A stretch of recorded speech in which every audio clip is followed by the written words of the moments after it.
જો 5 તારીખે ચૈતર વસાવા જેલની બહાર નહીં આવે તો તમારે બધા લોકોએ શું કરવાનું છે?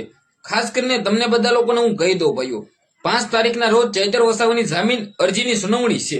હવે આ મુદ્દે મિત્રો ચૈતર વસાવા જ્યારે પણ બહાર ન આવે તો ખાસ કરીને તો બધા આદિવાસી ભાઈઓએ મિત્રો એકતા રાખવાની છે. જો બધા લોકો એકતા રાખશે ને તો જ મિત્રો ચૈતર વસાવા જેલની બહાર આવી શકે છે. કારણ કે એકતા વિના અત્યારે કંઈ પણ નથી. ખાસ કરીને તમને લોકોને ખબર છે કે ચૈતર વસાવા નિર્દોષ છે.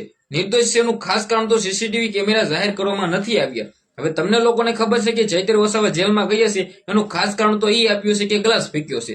હવે તમને બધા લોકોને હું કહી દઉં, તારીખ 5ના રોજ ચૈતર વસાવાને જામીન તો મળવાના છે. જો નહીં મળે ને તો ક્યાંક ને ક્યાંક મિત્રો બાકી તો બધા આદિવાસી સમાજના લોકોની એકતાની જરૂર પડશે. આદિવાસી સમાજના લોકો બધા એક થાવ અને સૌથી મોટી રેલી કાઢો, જેથી ચૈતર વસાવાના વિરોધીઓને પણ ખબર પડે કે આદિવાસી સમાજના લોકો અને ડેડિયાપાડાના બધા લોકો છે એ સપોર્ટ કરે છે ચૈતર વસાવાને. ખાસ કરીને મિત્રો આ વિડીયો શેર કરી દીજો અને ફોલો કરવાનું ભૂલતા નહીં. ધન્યવાદ.